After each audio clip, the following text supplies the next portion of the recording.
반가 안녕하세요. 공기파 박용덕입니다. 이번 시간은 15회 28번 문제부터 보도록 하겠습니다. 개업공개사가 2022년 10월 29일이 33회 공인중개사 시험 보는 날이죠. 중개를 의뢰받아 중개사물 확인 설명을 하는 경우에 관한 설명으로 틀린 것입니다. 1번 개업공개사는 중개가 완성되기 전에 확인 설명은 중개 완성되기 전에 해야 됩니다. 의뢰받은 경우에 중개 완성 전에 설명을 해야 됩니다. 권리를 취득하고자 하는 의뢰인에게만 설명하면 되죠. 쌍방에게 설명해야 된다. X입니다. 2번은 확인 설명 위반하면 옛날에 업무정지였는데요. 이게 2014년도에 개정됐습니다. 지금은 업무정지가 아니라 500만원 이하의 과태료입니다. 확인설명서를 3년간 보존하지 않거나 확인설명서에 서명 날인하지 않는 경우는 업무정지입니다. 그러나 확인설명하지 않거나 근거자료 제시하지 않는 경우에는 500만원 이하의 과태료고요. 그 다음에 소속 공인중개사의 경우에는 자격정지 사유에 해당이 됩니다. 2번이 틀린 정답이고요. 그 다음에 3번에 세금은 취득 관련 조세만 설명하면 됩니다. 양도 관련이 아니고요. 취득 관련 조세, 취득세, 농어촌 특별세, 지방교육세 이런 거 설명해야 되고요. 양도소득세는 설명 안 해도 됩니다. 그리고 확인설명서는 3년 동안 원본, 사본, 전자문서를 보존해야 되고요. 다만 전자계약서를 작성해서 공인전자문서센터에 보관된 경우 따로 종이 확인설명서, 종이계약서를 출력해서 보존할 필요가 없습니다. 여러분들은 안 보이네요. 이게 자 4번, 5번 자, 그 다음에 4번 했고요. 5번 확인설명서에는 개업공개사가 서명 및 날인하되 당해 중개 행위를 한 소속공개사가 있는 경우에는 소속공개사가 함께 서명 및 날인해야 됩니다. 모든 소속공개사가 아니라 그 업무를 수행한 소속공개사만 서명 및 날인하면 되겠습니다. 따라서 2번이 정답이 되겠습니다. 2번 확인 설명하지 않거나 근거 자료를 제시하지 않는 경우에는 500만원 이하의 과태료입니다. 소속공개사는 자격정지 사유고요. 자, 다음은 29번 문제 보도록 하겠습니다. 중개보수에 대해서 틀린 것입니다. 1번은 무등록 중개업자의 보수 약정은 무효입니다. 무등록 중개업자는 보수받을 수 없다고 했습니다. 그러나 무등록업자가 아니라 우연한 기회에 한두 번 중개를 하고 보수를 받기로 했다면 사회통념상 과다하지 않는 보수는 받아도 됩니다. 자, 그 다음에 2번 지문 이것도 개정된 거죠. 옛날에는 계약 성립인데 지금은 거래 대금 지급이 완료된 날, 즉 잔금 치러야 중개보수 받을 수 있습니다. 약정이 없을 경우. 물론 달리 약정할 수도 있겠죠.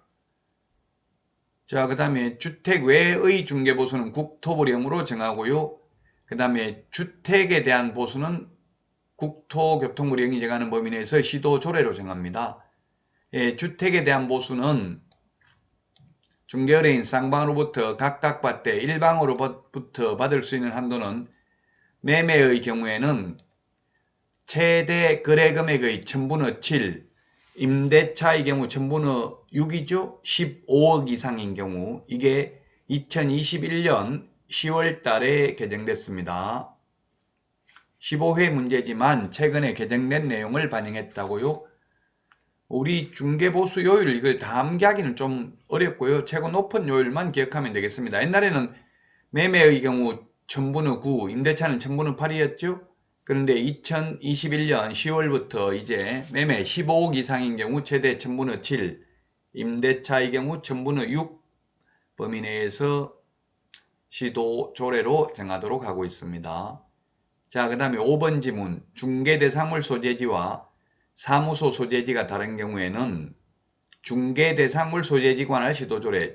중개대상물 소재지가 아니라 사무소 기준입니다. 따라서 정답은 5번이 되겠는데요. 우리 핵심 비교 정리 프린터 4번에 보면 4번에 맨 밑에 보면은 분사무소에서 중개행위를 했을 경우 분사무소 관할 시도 조례입니다. 주택의 경우. 주택 외의 경우에는 국토부령이죠. 따라서 중개사물 소재지가 아니라 중개사무소 소재지 시도 조례가 정하는 보수를 받습니다.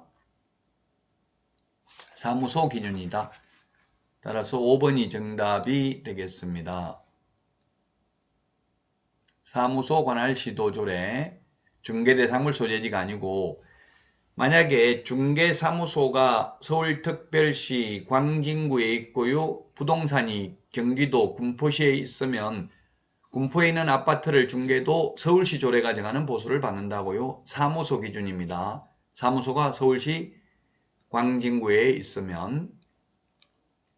자, 다음은 30번 문제 보도록 하겠습니다. 30번. 이것도 굉장히 좀 어려운 문제였는데요. 옳은 것입니다. 1번은 이거 참 생각지도 못한 문제, 이런 문제가 나왔었죠. 그 당시.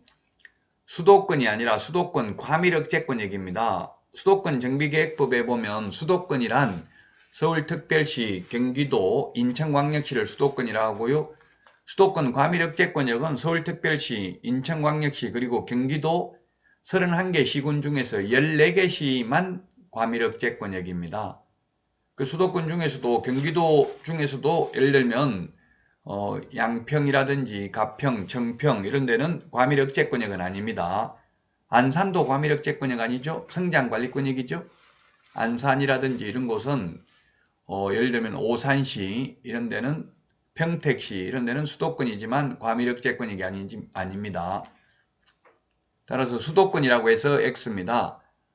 이것도 2021년 5월 11일부로 개정됐습니다. 우리 프린터는 핵심 비교 정리 프린터는 29번에 있죠. 핵심 비교 정리 프린터는 여러분들이 네이버 카페 박용덕 박사의 부동산 여행에서 다운로드 받을 수 있습니다.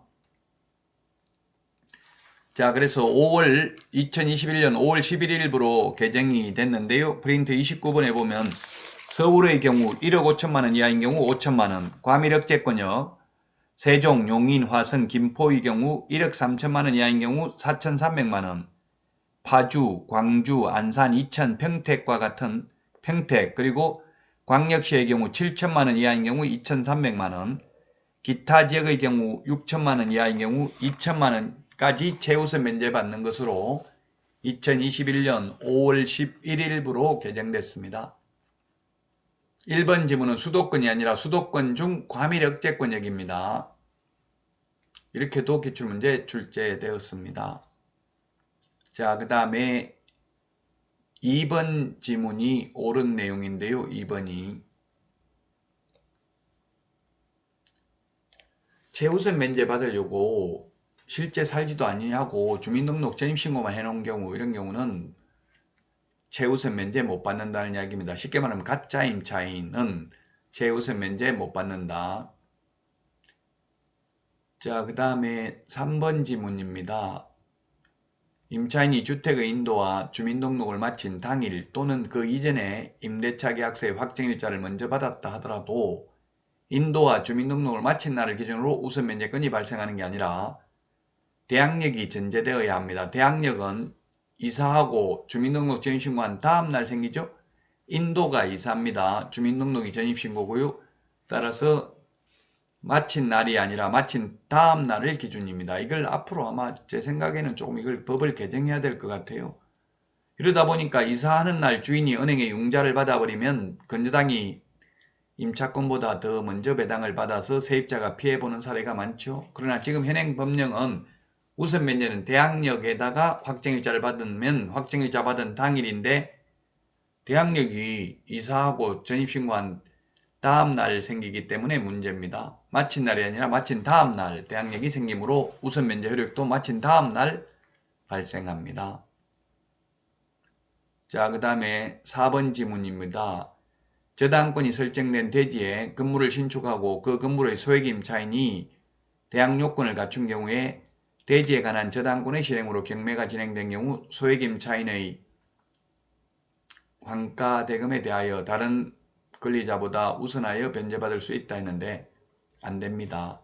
저당권이 먼저 설정되어 있는 나대지에다가 신축했다고요? 그러면 그 신축 건물은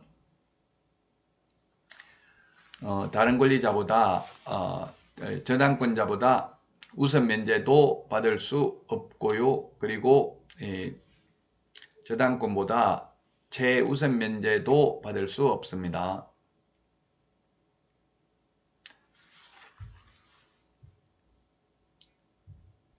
따라서 4번도 틀린 지문이 되겠습니다.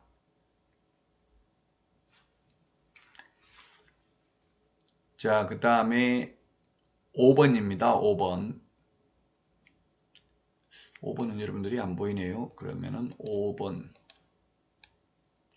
5번 지문 보도록 하겠습니다. 5번 이것도 참 5번 지문도 많은 분들이 헷갈려 하시더라고요. 당연히 동호수를 적어야 되죠. 최우선 면제 받으려면은 공동주택인 경우 동호수를 적어야 되는데요. 동호수를 안 적어도 확정일자 요건을 갖췄다고 볼 수 없다가 아니라 볼 수 있다는데요. 이게 헷갈린데 무슨 말이냐면 전입신고할 때는 아파트 동호수를 정확하게 적었습니다. 그러나 확정일자 받은 임대차 계약서에는 동호수가 누락되어도 우선 면제 받는다는 이야기입니다. 반대로 전입신고할 때는 동호수 제대로 안 적고 확정일자 받은 임대차 계약서에만 동호수 적어도 우선 면제 못 받습니다. 왜냐하면 주민등록이라는 것은 공시 기능이 있습니다. 다른 사람에게 알리는 기능이 있지만 당사자 간에 은밀하게 체결된 임대차 계약서는 통정 허위 표시에 의해서 무효라는 등 특별한 사정이 있는 경우를 제외하고는 동호수 누락되어도 우선 면제 받는다. 왜냐하면 당사자들끼리 작성한 임대차 계약서는 나중에 위변조할 수도 있거든요. 나중에 동호수를 적었는지 옛날에 적었는지 알 수도 없죠. 그래서 비록 확정일자 받은 임대차 계약서에는 동호수가 누락되어 있다 하더라도 이 문제의 전제는 전입신고는 똑바로 했다는 전제가 깔려 있습니다. 따라서 2번이 정답이 되겠습니다.